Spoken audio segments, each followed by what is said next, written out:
Hello everyone. Let us get started with C++ certification training.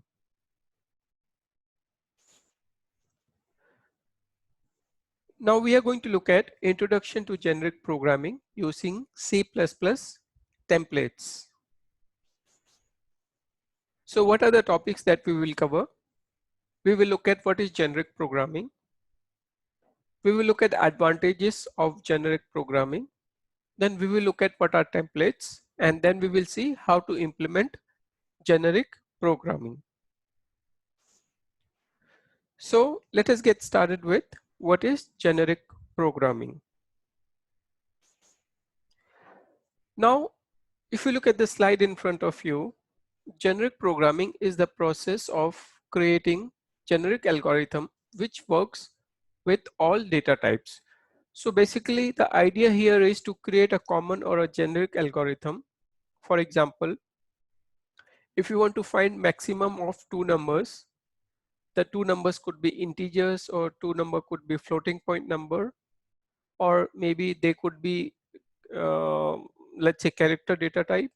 So if you want to find maximum of those two numbers, you will have a generic or a common algorithm which will work for all the different data types for which you are trying to find the maximum value.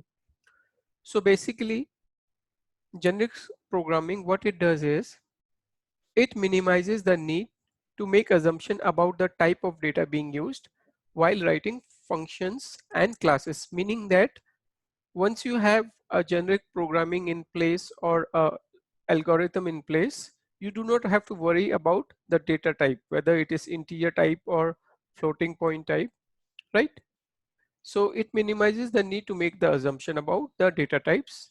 Then the data types are sent as parameter to the function and classes in generic programming.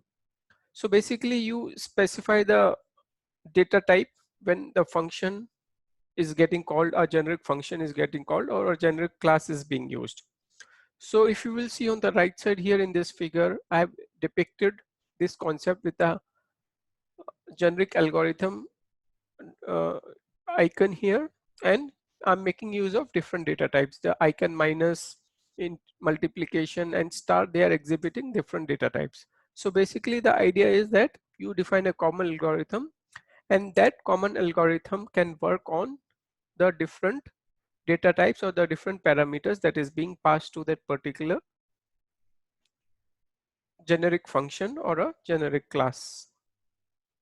Now this type of programming eliminates the need to create different algorithm for different data types. So basically we are trying to do an efficient programming.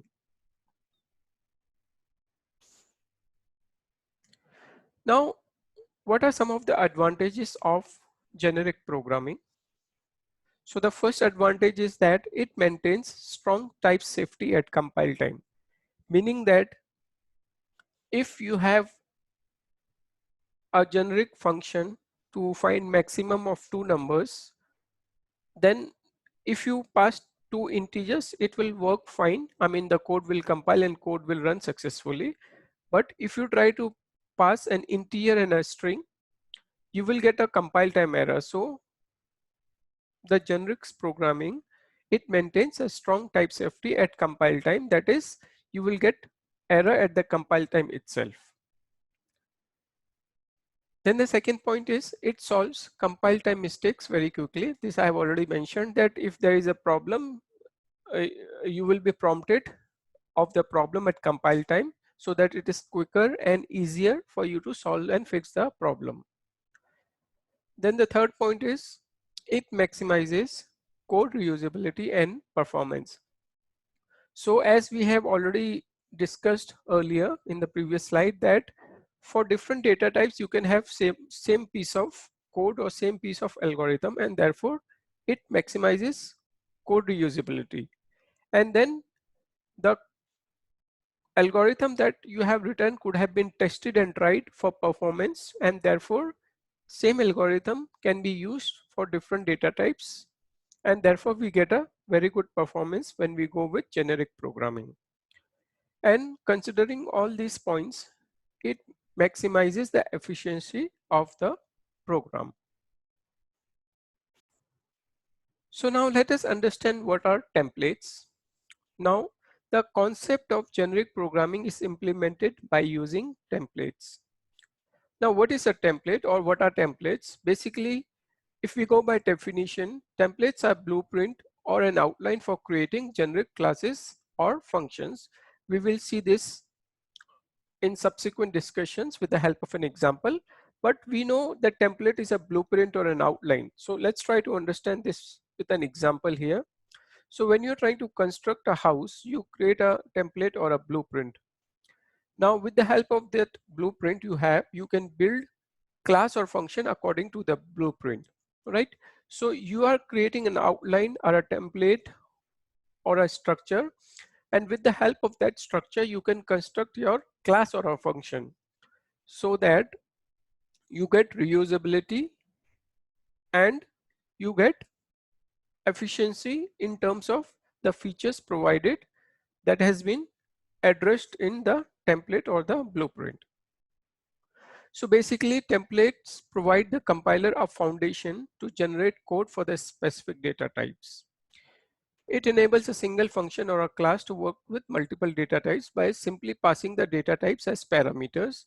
So when you have created a template, and then when you have to use that template, you just specify the data types that needs to be used for that particular implementation. And therefore, as we have seen or as we have discussed, that it has provided us the foundation to generate code for a specified data type that we want to use in a particular instance.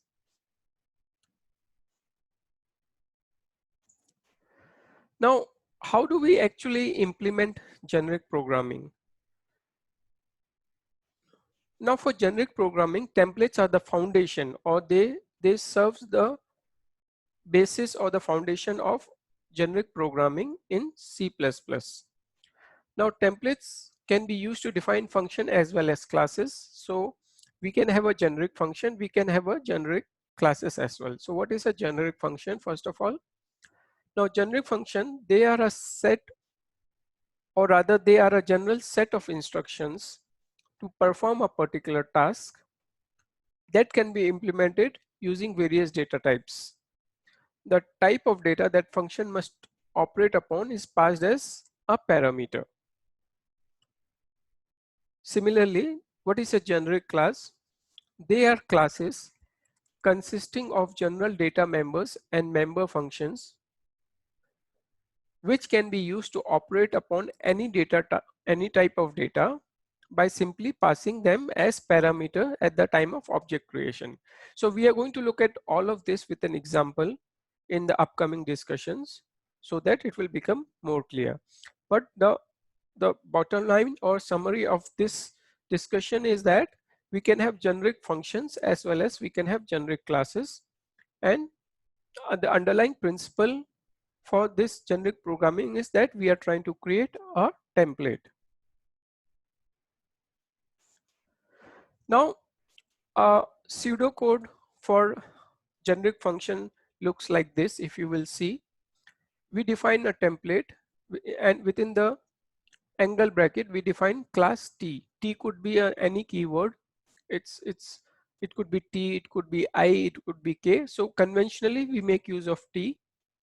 Then if it is a function, we specify the return type, we define the function name, or we specify the function name and we specify the parameter list. And then within the curly braces, we give the body of that function. Now, as you can see, T is a placeholder name for the data type used by the function. And as I have already mentioned, T could be practically any character. Similarly, generic class using templates, the syntax is again you say template and then in the angle brackets you say class T, and then you have a class and the name of the class and you specify the body of the class. Now again, T is a placeholder name for a type name which is specified when an object of a class is created. So all this we are going to understand very shortly with the help of an example, but syntactically or the pseudocode of a generic function and generic class looks like as you see in front of your screen in the current slide. So to summarize this discussion, at the end of this session, you should be able to understand what is generic programming, understand what are templates, and also be able to implement generic programming using templates.